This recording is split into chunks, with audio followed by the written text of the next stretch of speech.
try to drunk more than usual, they were put in there for one night lesson. But imagine the darkness, deepness, the natural gases, their personal demons. Some of them they were drunk, some of them they were having the hangover. Literally, when they were coming out, they were saying, "Oh my God, it smells like hell. Oh my God, I saw the devil. Oh, I slept with the devil." So these kind of overread the comments that people were saying. They gave them the name. So the official people started to call it like that, the Devil's Cave. Nowadays, nobody goes in, nobody goes out, and it's only an attraction and prevention that they have this gate in red. How about that? And it's located in the lighthouse. How deep is it? Yeah, you don't want to know. And nobody revealed that secret. Why is that so? Because there were two people that they thought that they were quietly professional enough that they wanted to try to the connection between the ocean and the cave, or the connection from the cave to the downtown, and they never came out. They were geologists and they never came out. So that I know, the record, nobody knows how deep is it, and they don't want to reveal it for them to have like curiosity to go in there. Yeah, how about that? Muy bien, so we're going right straight ahead to the downtown. Are you ready to enjoy downtown? Vámonos.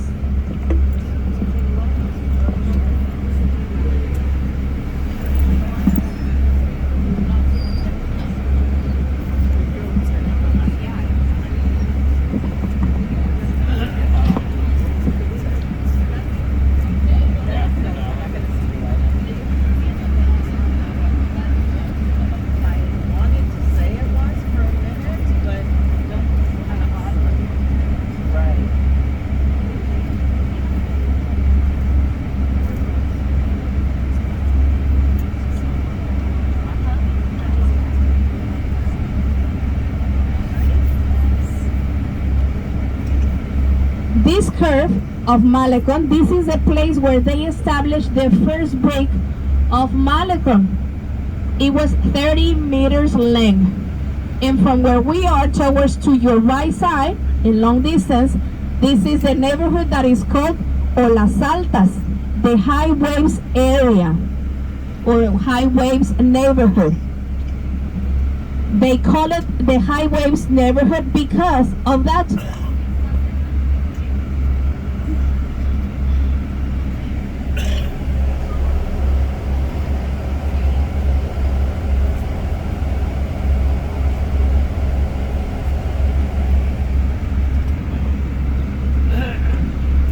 They call it like that because in the raining days and when there were high waves, all these streets were putting underwater.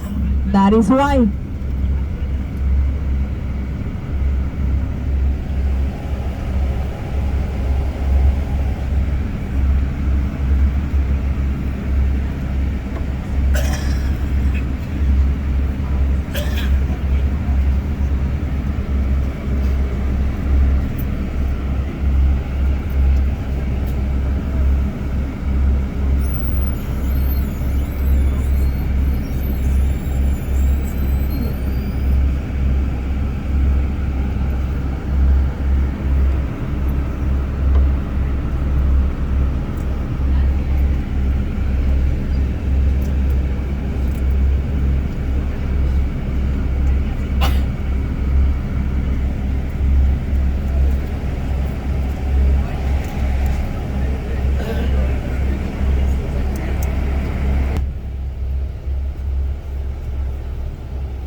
Okay, guys.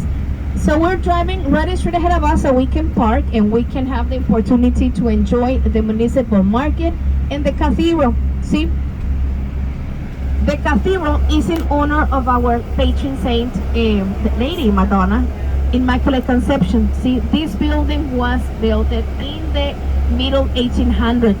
When they started to make the construction, they was the second church Catholic for the Catholic community in town to be built. But when they found the land, it was in a lagoon area.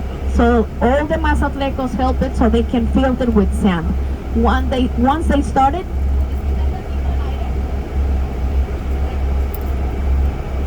there you go, that's better. Once they started to fill everything with sand and it was settled, solid, they drill so it won't bump water anymore. They continue and they didn't stop until 1901, but only with one tower. Okay, it has two that as well make the reference that it was evangelized by the Franciscans. This building is considered as an eclectic style building. You can find neoclassic columns, Baroque square windows, Moorish style windows as well. But the most important thing, and quite of unusual, is that in the top, very top, staining glasses, we got a whole line in the square. Animation. 28 windows with the Star David.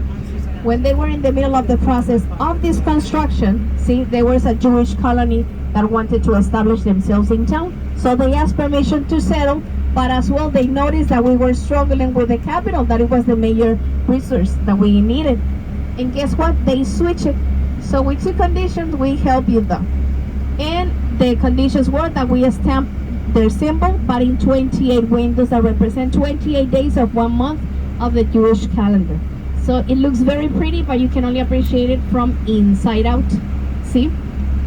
The second line of stained glass, it has the Mexican colors. That reminds us that the strength made the strength made the force, or the force made the strength. Oh my God, you understand? Okay, so everything you see inside was donated. Everything. The floor tiles, they brought it from La Toscana, Italy. It was a donation of 8,000 pesos in those times. As well, it was used for the front main altar. In the front main altar as well, you find as well the bishop chair. This is what it means, cathedral, the bishop chair. Straight ahead of you to your left side down, you will find it. The other four corners, you will find different patron saints that we got. Saint Joseph, we got as well the Lady Madonna Guadalupe. So we have to be very careful because it's active, see? So maybe some people might be having a, I don't know, if we are in the middle of the process, sometimes there's a Sweet 15, there's a wedding, or just a regular service. Sometimes it's a funeral. So we have to do is we have to remove the flash, our hats, and try to do the visit by the sides. Okie dokie. If there's none of these services, feel free to walk in them. Just be very respectful with the flashes because they check everything. See, there's someone taking care about the statues and the photographs and everything. We're gonna have some time for you to visit the cathedral, pass through the plaza, visit the cathedral, and why not visit the market? The market is the biggest place in town since the 1900s where we can find any kind of souvenir. If you want to buy some fruit, if you want to buy a sweatshirt, if you want to buy a blanket or whatever, the municipal market Jose Maria Pino Suarez is the one in charge that you might visit. See, this building as well is very important. This building was made with the same Art Nouveau technique as the Eiffel Tower. The purpose was not to have a market. The purpose was to have a train station, just like the one they have in the United States, the central one. But reasons only the government knows, they stopped the project and they left the building ready. So when they have so many products in town, as you already know, is that we export and import. Imagine back in the 1900s, there were so many people receiving fabrics from Europe, spices from Middle East. There was a lot of things, but they didn't have a place to sell it. They needed a place to commerce. They took this building, and until nowadays, you can find a little bit of everything. So as well, and everything is very lined up. Is the market, Then one more block, you can find the best pastry in town, which is Panama. And as well, they got some restaurants. In the end of that street, you will find the cathedral. And right in front of the cathedral, you got this plaza. This building next to us is in front of the plaza. This is the city hall. See? But there's something else very important that we need to know. Why in all the Mexican territory you will find out the church, the plaza, and the city hall? Benito Juarez, one of our most important presidents in the Mexican story, had this duty to leave a legacy.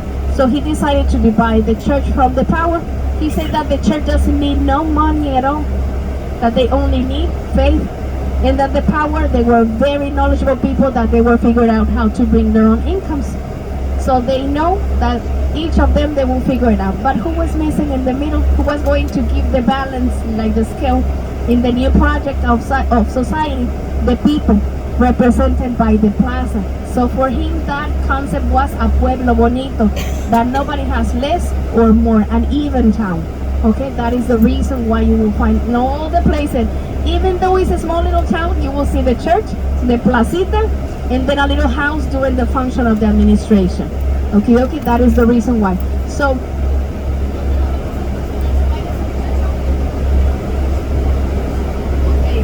after the policeman finished to argue with a guy that doesn't want to move, we're going to park right here. Okay. He's arguing and photographing and stuff. Yeah.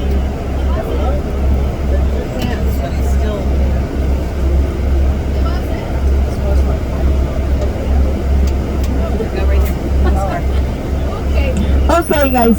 So meanwhile, they solve their problems. We're going to go down right over here, and then we're going to do our visit. Check your watches.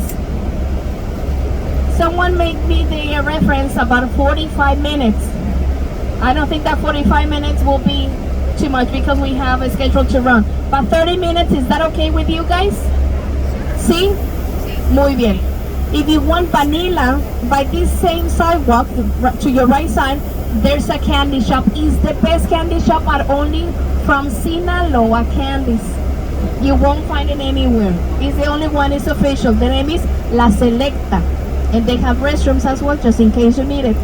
If you got the necessity to purchase some souvenirs, by the market, all the aisle. If you don't find anything that you want, don't worry. In the way back, remember where I'm going to drop you. There's a lot of little shops in the pier. So take your time, enjoy it more for the visit, photographs, and chill in the surroundings. And if you need me, I'm gonna be walking from the bus to the market and vice versa. Okie dokie? Muy bien. He's going.